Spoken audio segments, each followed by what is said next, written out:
Exam Hindi official में आपका स्वागत है। आइए हम चलते हैं 801 से स्टार्ट करते हैं। आज सेट नंबर 33।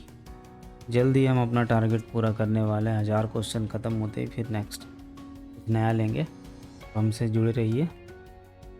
ये जो क्वेश्चन है आपको, ये बहुत ही वेरी इम्पोर्टेंट बुक से लिया गया है, जो कि अच्छे बड़े बड़े राइटर हैं।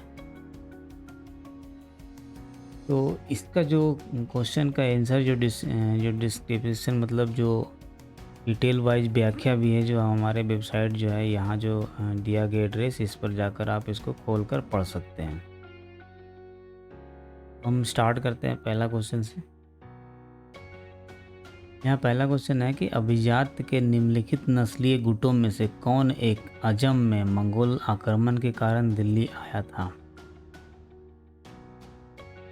तो इसका आंसर हो जाता है बी, ताजिक का जो है आक्रमण आया था। मंगोल आक्रमण के समय में ये ताजिक आए थे। नेक्स्ट क्वेश्चन है, क्वेश्चन देखिए, किसे भारत का तोता कहा जाता है।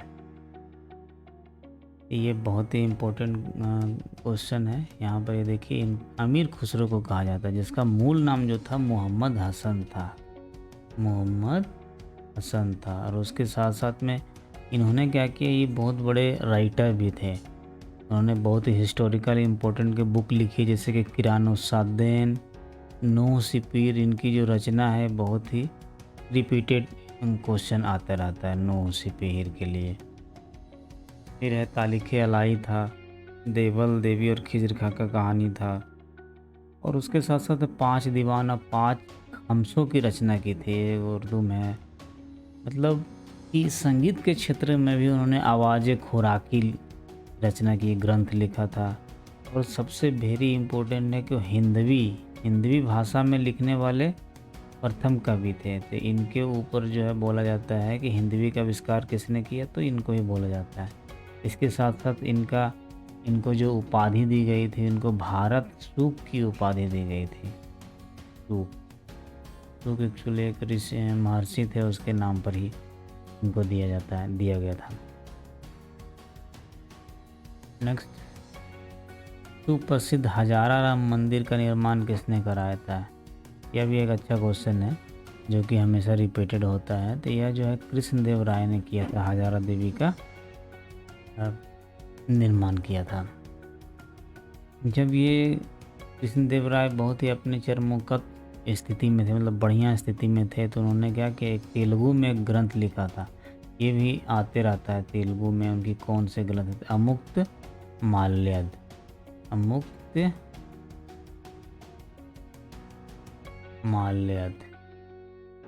ठीक है, इसकी इन्होंने रचना की थी, जिसका अर्थ होता है मोतियों की माला। साथ ही उनका नाम जो है अभिनव भोज भी कहा जाता है, कि उनका नाम जो था अभिनव भोज भी था। इनके ही जो दरबार में थे अष्टदिग्गज रहते थे, ठीक है, जिसमें से तेलुगु कवि पेदन्ना भी था। फिर इन्होंने एक और नागलापुर की स्थापना की थी, अपना राजधानी के बगल में, ठीक है। फिर हजारा देवी मंदिर के साथ साथ उसने विट्ठल स्वामी मंदिर भी उन्होंने बनवाया था, ठीक है। यहाँ तक कि इनका इम्पोर्टेंस इतना था कि बाबर भी अपना बाबरनामा में बोलता है, इनको जो है कृष्णदेव राय को बहुत ही शक्तिशाली राजा मानता है। नेक्स्ट, निम्नलिखित तेलुगु लेखकों में से किसे विजयनगर के शासक देव राय के हाथों कनकाभिषेक से सम्मानित होने का गौरव प्राप्त है। का आंसर हो जाएगा श्रीनाथ, यानी कि इनको ही है। नेक्स्ट, विजयनगर साम्राज्य के काल में निम्न में से किस नृत्य परंपरा का विकास हुआ था। तो उस समय जो हुआ था यक्षगान हुआ था, ठीक है। नेक्स्ट, निम्नलिखित में से किसने रामचंद्रिका और रसिक प्रिया जैसी प्रसिद्ध कृतियों की रचना की थी। एक केशव दास थे। ये हिंदी के एक अच्छे कवि माने जाते हैं, ठीक है। इनकी कविता जो थी वो बहुत ही थोड़ी सी जटिल और क्लिष्ट भाषा थी, यानी कि ना समझने योग्य भाषा थी इनके, इसलिए इनको क्या बोला जाता है, कठिन काव्य का प्रेत भी कहा जाता है। कठिन काव्य का प्रेत भी कहा जाता है। और इनका इम्पोर्टेंस इसलिए है कि तुलसीदास से किसी मामले पर मतभेद हुआ था। इसके कारण उन्होंने क्या किया, एक दिन में ही, मतलब एक दिन रात में ही रामचंद्रिका की रचना कर दी थी उन्होंने। इतने ये महान थे कि एक दिन में उन्होंने रामचंद्रिका ग्रंथ की रचना कर दी थी। नेक्स्ट क्वेश्चन, निम्नलिखित कृतियों में से कौन हुमायूं की खगोल और ज्योतिष में रुचि को प्रदर्शित करती है? ये जो कानून हुमायूनी थे, यही जो किताब थी, इससे पता चलता है कि हुमायूं का जो इंटरेस्ट था खगोल में और ज्योतिष में था। नेक्स्ट क्वेश्चन, भारत में हुए अपने किस महत्वपूर्ण युद्ध के पूर्व बाबर ने तमगा प्रथा समाप्त करने की घोषणा की थी? ये खनवा के युद्ध में इनको लगा कि जो राणा सांगा जो है, अब जो है चारों तरफ से हमें घेर लिया, उनके साथ में और मेवाड़ के, अंबर के, ग्वालियर, अजमेर के राजा जो है साथ में आ गए थे।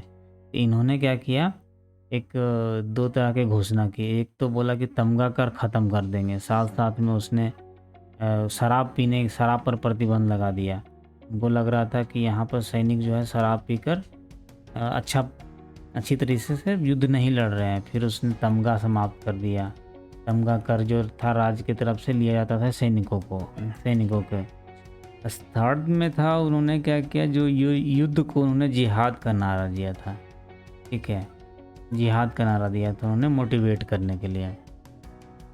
ठीक है, अब जब बाबर जो है, यह जो खानवा का युद्ध जब जीत जाता है तो उसको गाजी की उपाधि दिया जाता है। नेक्स्ट क्वेश्चन, बाबर के उत्तराधिकारी के रूप में प्रधानमंत्री और मीर खलीफा हुमायूं के स्थान पर किसका पक्षधर था? यानी कि मेहदी ख्वाजा का। ठीक है, ये जो मीर खलीफा जो थे वो किसको बिठाना चाहते थे? हुमायूं के बानोई के, यानी कि बाबर के दामाद को बैठाना चाहता था ये। नेक्स्ट, निम्नलिखित युग्म में से कौन सही सुलमित नहीं है? ये जो जहांगीर जो है धर्मत का युद्ध, ये गलत है। एक्चुअली धर्मत का युद्ध जो हुआ था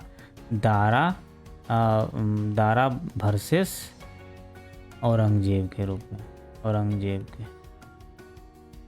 साथ में हुआ था। इसके साथ साथ में मुराद भी था।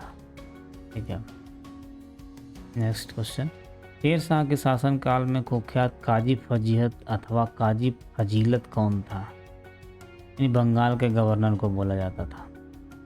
नेक्स्ट, सूची 1 सूची 2 को सम्मिलित कीजिए तथा सूचियों को जो है मिलान कीजिए। इसमें देखिए क्या है, स्मारक क्या है। बुलंद दरवाज़ा फतेहपुर सिकरी किसने बनवाया? अकबर ने बनवाया था। अलाई दरवाज़ा दिल्ली वाला किसने बनाया था? तो अलाउद्दीन खिलजी ने।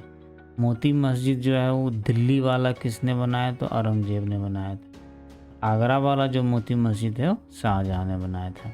बहुत इंपॉर्टेंट है। किस वर्ष डच ईस्ट इंडिया कंपनी ने मसूलीपट्टनम में अपना कारखाना स्थापित किया था? 1605 ईस्वी में। निम्नलिखित में से कौन अकबर के समय में लिखा गया था? देखिए सारे जो हैं चारों, हुमायूंनामा, तारीख़ शेरशाह, अकबरनामा, मुख्तसर, चारों जो अकबर के समय में लिखा गया था। अकबर के शासनकाल की निम्नलिखित घटनाओं को व्यवस्थित कीजिए। ये 1 2 3, ये जो है इसका आंसर जो ए है, मतलब ये तीनों लाइन से हैं। नेक्स्ट क्वेश्चन, निम्नलिखित मुगल शासकों में से किसने साम्राज्य के प्रमुख सद्र को अपदस्थ किया था?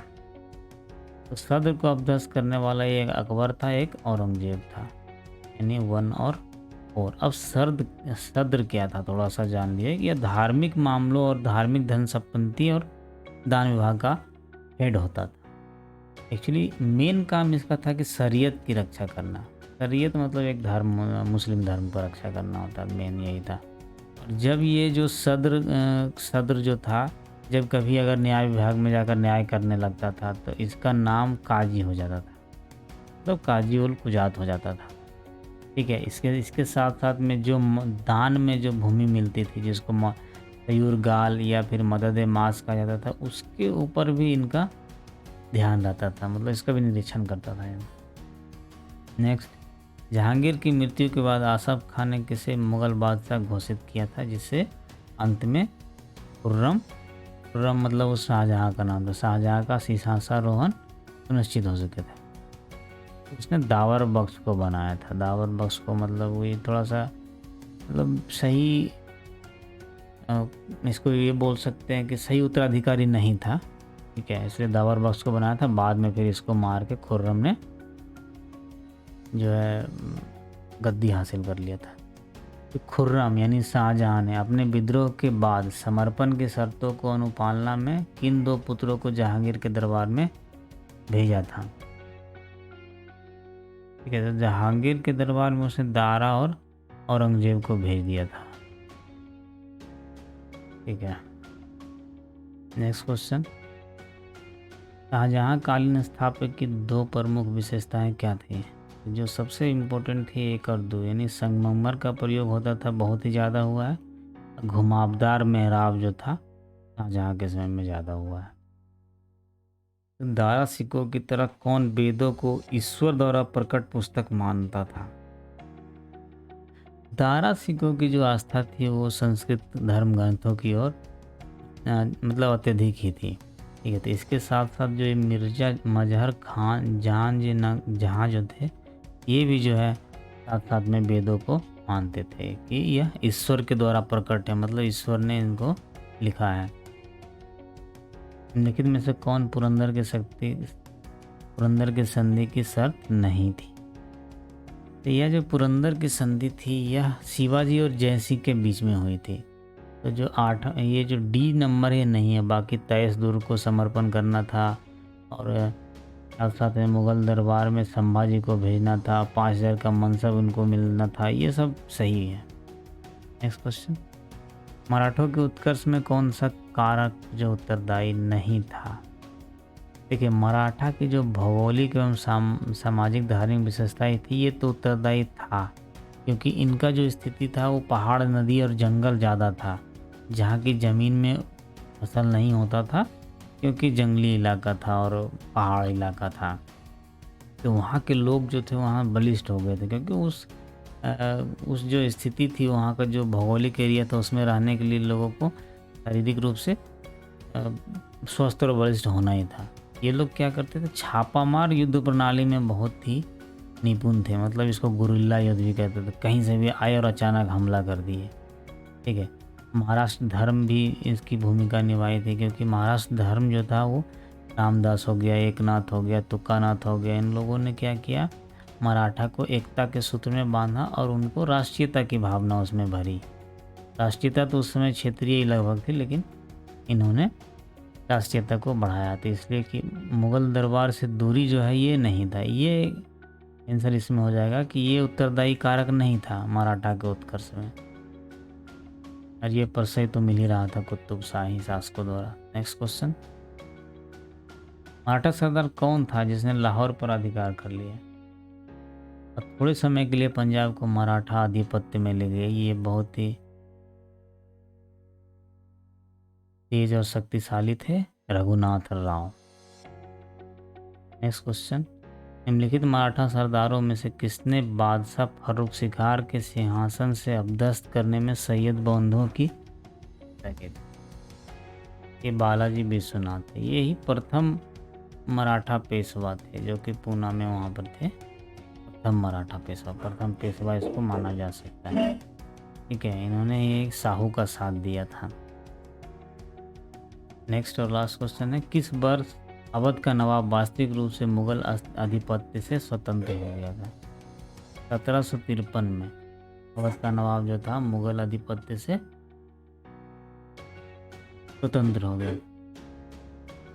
इसके साथ ही अब हम मिलते हैं नेक्स्ट सीरीज में। अगर आपको वीडियो अच्छा लग रहा है तो सब्सक्राइब जरूर कीजिएगा और लाइक भी साथ साथ में करिए। Thanks for watching.